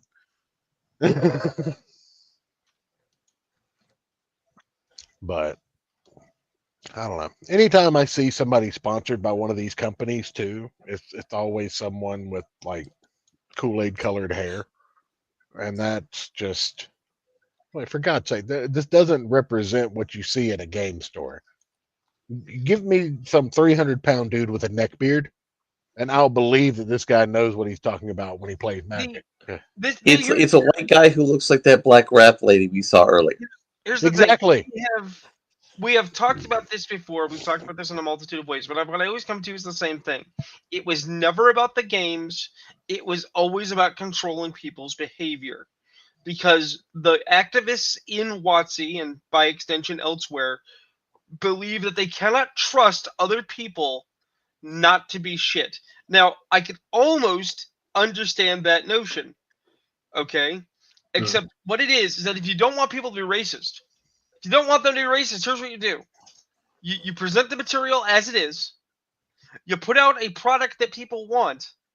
They buy the product, okay? And then the people playing it will tell other people, hey, man, don't be a racist asshole. That's it. That's all you do. Well, you trust that the people playing it will say, don't be a fuckface with this material. Because the maker cannot control what people do with it once they own it.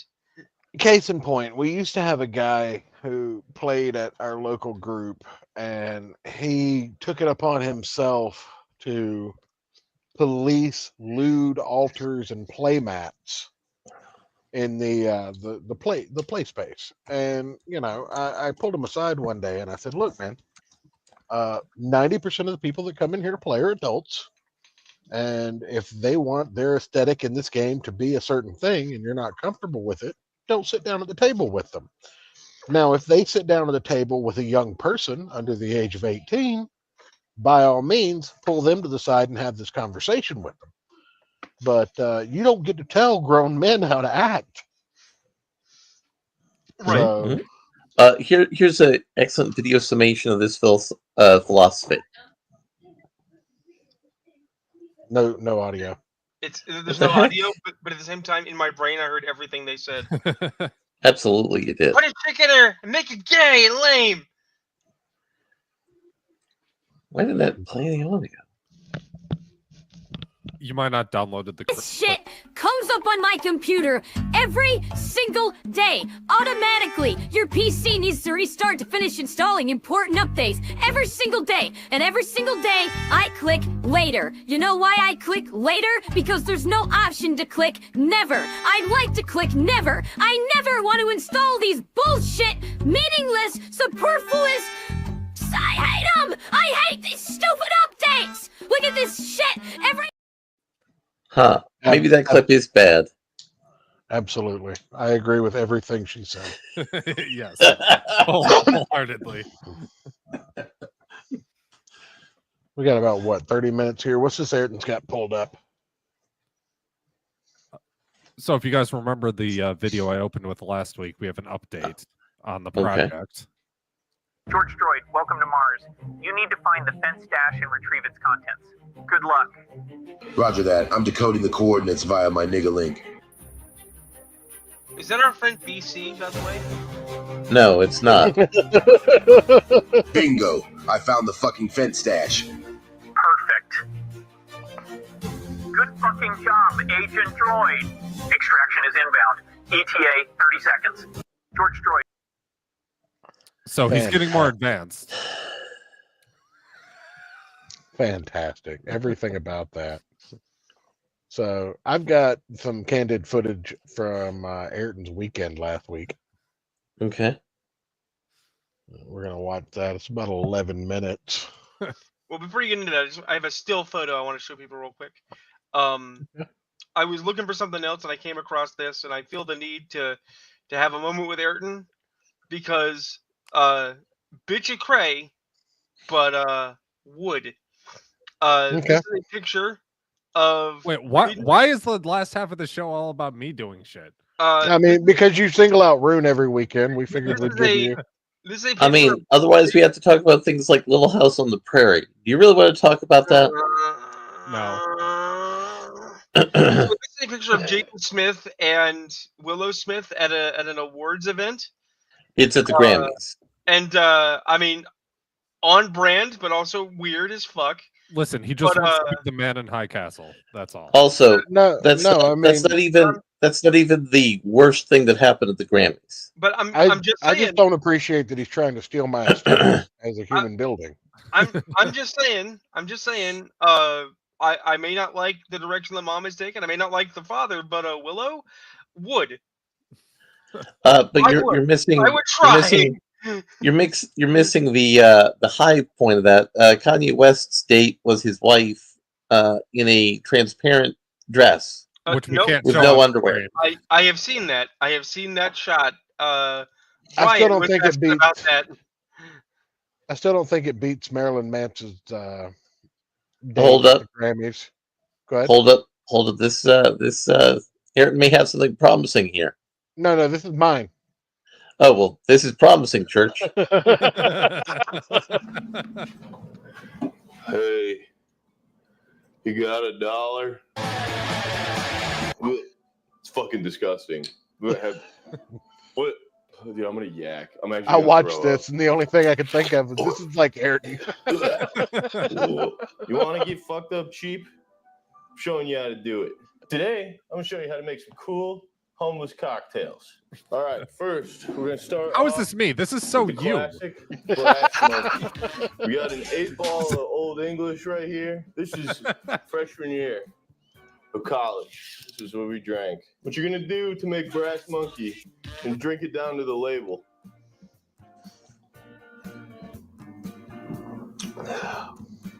It tastes like poverty. Church, as you can see here, we need to sue this man for life rights for you. Fucking disgusting. Fuck you, Larry. I've never drank anything that's on this table. We drank it I just drank all below the things on the the label. table. See? The 40 ounce, that red one right there, that's where we want to drink it to. Next, we're going to take our orange juice. I looked for the paper carton, couldn't find it. Everfresh will do. We're just going to pour this into the 40. Nice and carefully, nice and slowly. We call this the hood mimosa. We call this the poverty mimosa. We call this a beer mosa. You call it anything you fucking want. Beautiful. Orange 40. It's going to make it taste tolerable, and that's all we're looking for here. Pretty fucking tight. I bought all this stuff for $14.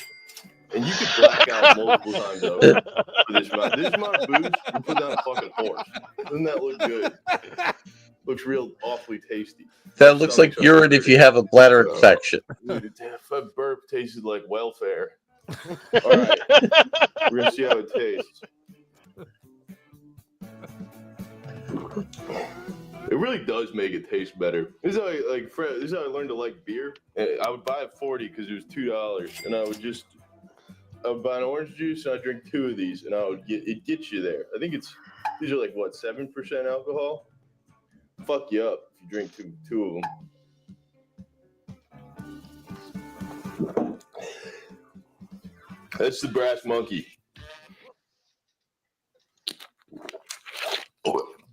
Next, we're turning to the Natty. This isn't really a cocktail. Put this in a paper bag. You're going to enjoy yourself. 8% alcohol. No, you're not. 25 ounces. It's the big one. Shit rocks, dude. You buy a 12-pack of those, you're not seeing the fucking morning. You buy a Natty Ice if you want to drink beer, nice glass but you don't have enough money to have tolerable beer. This one's going to suck, too. Why am I doing this? This was a mistake. Seemed a lot funnier in my head. It looks like a That's what I say about this show every week. Nice head. Oh, it smells like bread lines. Get a nice pour on that. Holy shit, dude. All right. Now that the head has completely disappeared on this, let's give it a sip. That is accurate for Natty Ice. Tastes Natty like Daddy. a bad beer. It's That's fine. 8% natural light. Oh. Oh, fuck, that's fucking gross. Yeah, Natty Daddy. Really is the daddy of beers. 25 ounces of this. This one will fuck you up pretty good. For $2, I'd buy this over a 40. But there's something aesthetically pleasing about a 40 ounce. There's a romanticism behind a 40. Put this in a paper bag, though, you might get close to the 40 romanticizing wise. You know, because when you think about 40s, you're thinking about rappers.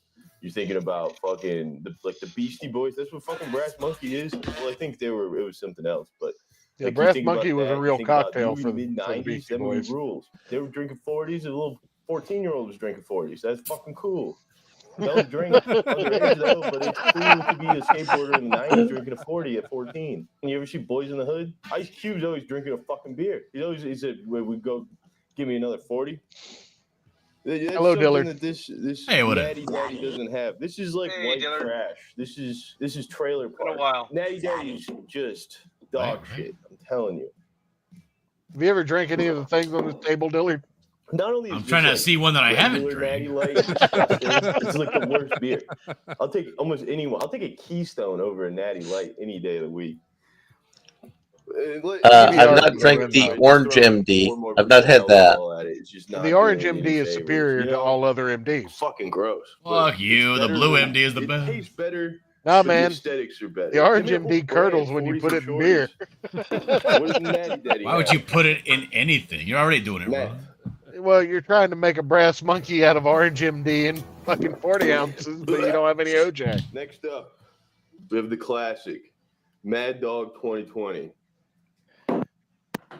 It's been a staple in the Pouseless community. I wanted for decades. to stop here and just point out that Mad Dog 2020, I'm pretty sure only exists as a loss leader for convenience stores to have underage kids come in and buy a pack of chips and steal a Mad Dog. That is not true, sir. That's not true. In the Black and Hispanic community, Mad Dog 2020 sold like gangbusters. Really? Absolutely. Because in my Yeah. community, it existed to be stolen by young white kids to be cool at these fucking underage parties. Now, I pulled up a recipe for Brass Monkey online. Yeah. It involves things that sound better. A Captain Morgan, black spice rum, orange juice, and vodka. Oh, God. That does not sound better. I'd rather take the 40 and the I'd orange rather juice. take the 40 and the OJ, yeah, every day. Decades. It strains from a tradition of cheap wine in homeless people. You ever read Charles Bukowski? You know how he's always talking about drinking port wine and how he would just go and buy a bottle and get fucked up and then just like self-love port wine and be is just a fucking miserable delicious. prick because he's drunk on wine. Yeah, and it's This is what $14 for followed 2 the gallons cheap of it. port wine. It is 13% alcohol by volume, and this whole thing was $4. Go fuck you up. It smells like off-brand cigarettes. You're going to get real fucked up. You buy one of these, and make Brass Monkey with that. I don't want to drink any of this shit. Swirl it around. Good body.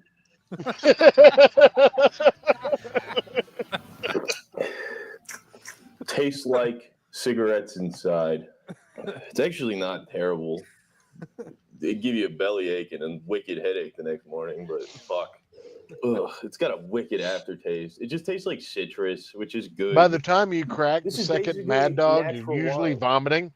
You get it for $4 instead of $25. Less romantic than a But the 40. actual way to Mad make Dog, this, bottle 1.5 little white less rum, cool, 1.5 vodka, but it does come 3 in a glass parts bottle. OJ.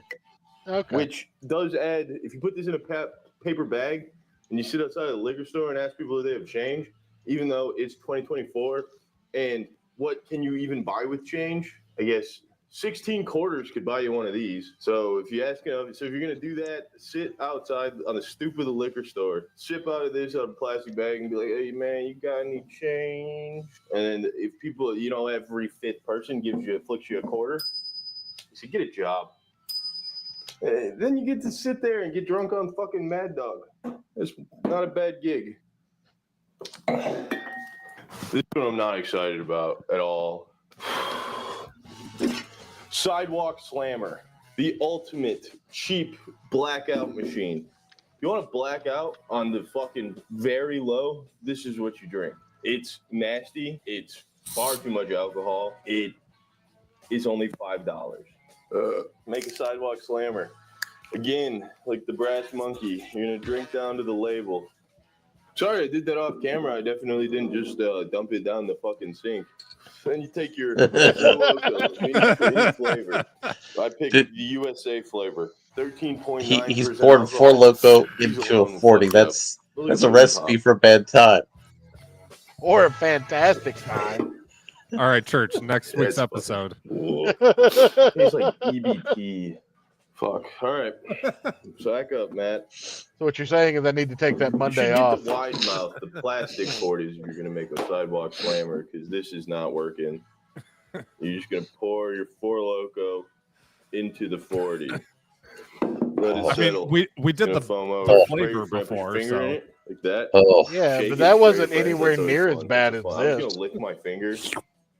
I think I puke. Oh, dude, I'm gonna yak. I'm actually gonna throw up. Finish pouring this up.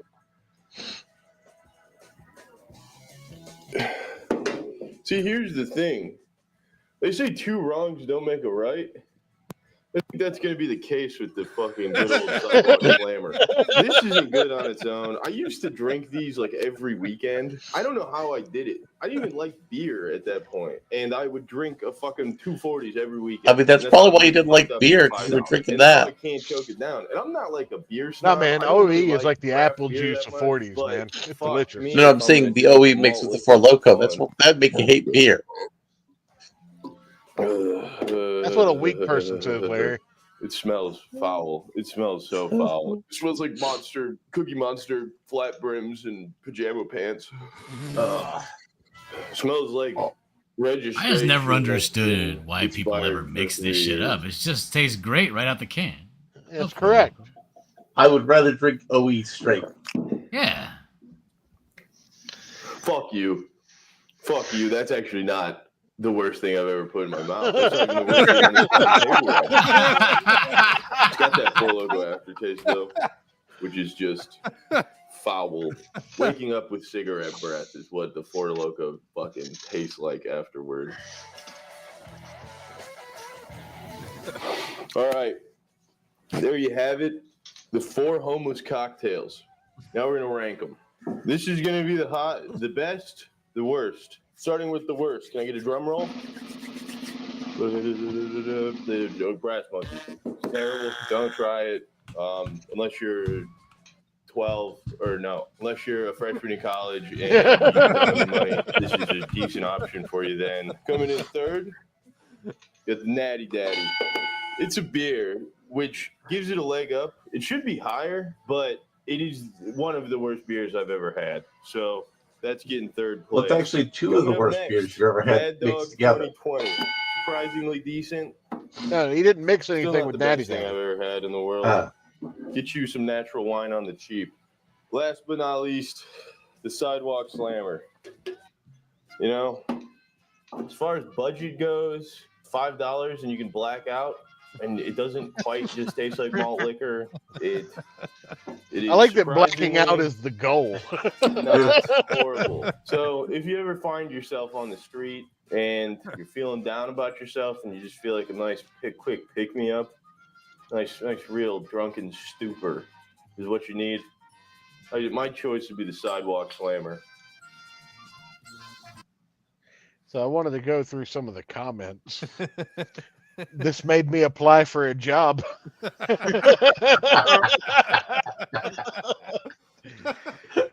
a really good comment. When they banned alcoholic energy drinks, I would make what is known as a 5 Loko by mixing the 5-hour energy with the 4 Loko. God Good time. God, this is known as a 9 Loko now. That sounds like something that a guy would make if they were taking a lot of horse steroids. Yeah, we need to check on pig ships on balls. He has an update. I worked with a gentleman who used to drink about a third of a Steel Reserve and top it off the plastic half-gallon vodka. He was 62 and looked 90.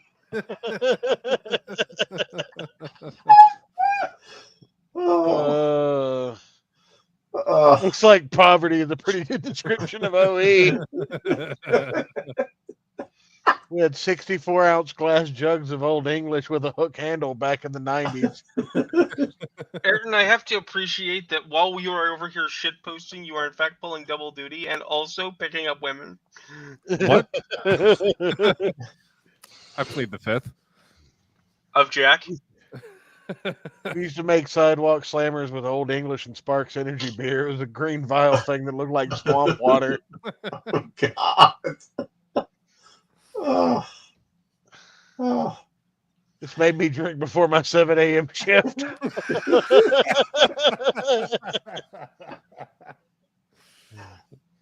As a teenager, I partied at this local park behind the mall where homeless people and juggalos would meet up.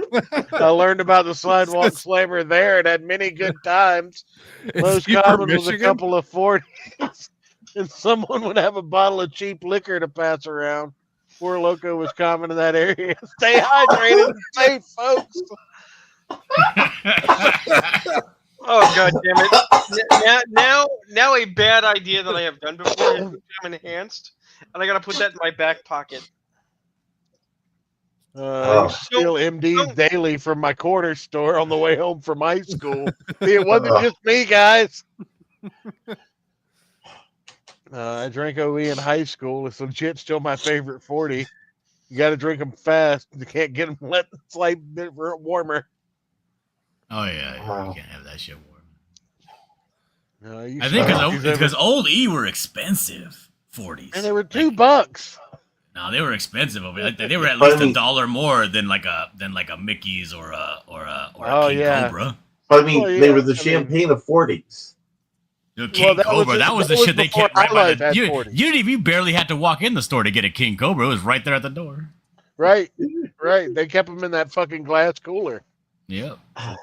So, Dylan, did you come to present content to the show? other than your amazing voice. No, I didn't bring any content with me. My pockets are empty. Although this is an excellent time to say we need to get a script again. We need to get something to do a reading of again, not to destroy Ayrton's voice, but because we need the sibilant tones of Dillard. Yeah, I think I dropped my microphone yesterday, and I think it fixed it.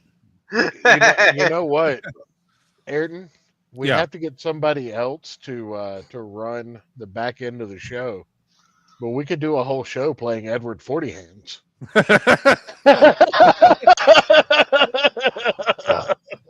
How's Yellow Flash coming along? What is Edward 40 Hands? That's when you tape 2 40s to each of your, like 140 to each hand, and you can't untape them or take them off until you finish both 40s. So I'm not going to be there for that show. I can't. Oh, the book is great. The book's done. The book's well, it's getting lettered right now. Everything that I got to do with the book is out of my hands now. Who's doing the lettering? They're lettering it in house over there at Represent. Oh, okay. I don't actually know who's doing the lettering, but I like their lettering, so I'm fine with it.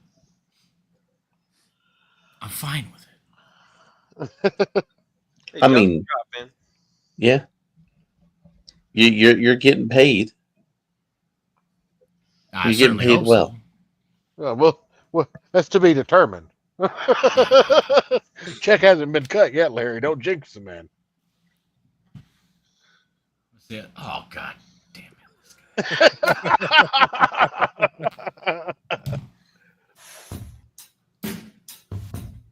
I kind of like recently realized how expensive aquariums are. Oh yeah, dude. You getting into fish? Oh my kid. Well, the thing is, it's not the aquarium that's expensive. It's all the fucking fixtures and the water pumps and all the motherfucker's sealants kidneys. This fucker's kidneys. I'm sorry. Rune, this man's gonna be fine. Dude, I almost killed myself on salad dressing. He is not fine. Why do you have such weak genetics that you almost died off of salad dressing? Because because my body hates me, and I failed to understand that serving size is is not a suggestion; it is a guideline. It's a strong guideline. I will explain in a moment. Right now, I'm just Jesus Christ. No. Now fill it right back up with your vomit. Well, I do want to mention that there is a good bit of comic book related content we could end the show with. They put in a really good reference in the new Spider-Man show, which isn't very good. If you can pull that up there. Show? I'm good. Yeah, the animation's not good.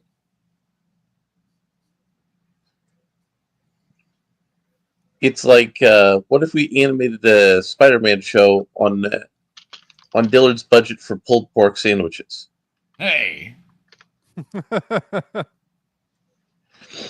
Spider-Man. This doesn't look like an unlimited budget. What's that? You want an unlimited budget for pulled pork sandwiches. No, Dillard has an unlimited budget. If I ever had a hankering for a pulled pork sandwich, I would just go get it. Yeah. Or make one. I mean, you know, we're men of culture. We know how to make pulled pork. Yeah. I mean, you have a hankering, so I suspect you have a hankering for a hunk of cheese. But what was once called Pope John Paul's favorite comic book has been referenced in the Spider-Man show, where Phil Grayson, aka the NFL Super Pro, is Spider-Man's football coach. Wait a minute. You are Spider-Man's football coach. Why is Flash Thompson such a dick? Why did you not straighten his shit out? Well, I mean, if it's one of the Pope's favorite comic books, that's why they didn't straighten out.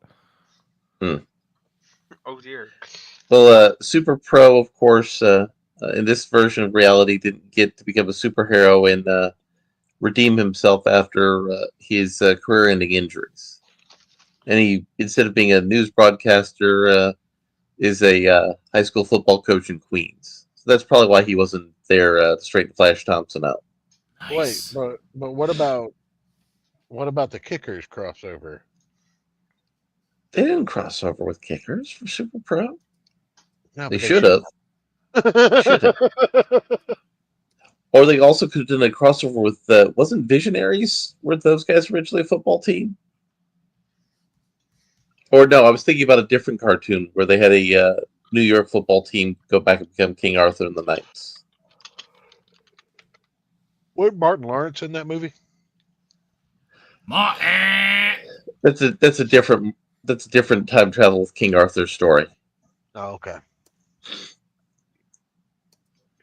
No, I really think the fact that they updated Reggie's story in Bad Boys. It's pretty good. Yeah, I mean, he's scary. I'd let him eat my snacks. So, 15 people. So, Church, do you have some homilies to close us out?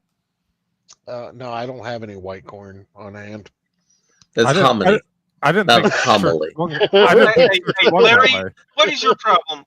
Why don't you want us to live in peace and harmony? I think peace and harmony is a lovely idea. I think everybody can live together in peace and harmony and be happy. God damn it. I appreciate you coming to my back room. You know how people say... You're one of those people that doesn't like violence on TV either, aren't you? Here we go. You know how people say like they're two peas in a pod? I feel like this show is for Reason a Tard. So play that sound clip there. Holy shit, you're Mexican? Holy shit, you're Mexican? Holy shit, you're Mexican? Holy shit, you're Mexican? Holy shit, you're Mexican? Holy shit, you're Mexican? I mean, that's the wrong spelling for Colombia there. I mean, Dillard's from California. Holy shit, you're Mexican? Yes, I am. No, you missed the first part of that. Larry and I had a bit of a tiff because he said that guy sounded like me, so I figured I'd wrap it all the way back around. I mean, I think he sounds like Church a little bit, don't you guys? Absolutely. I feel like I nailed it. I do have one more. This is what I aspire to be.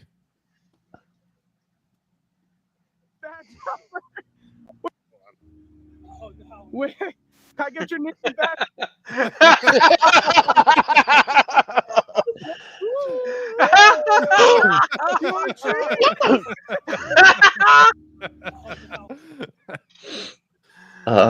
That is extra good since I started this podcast with little chocolate donuts and a cup of coffee.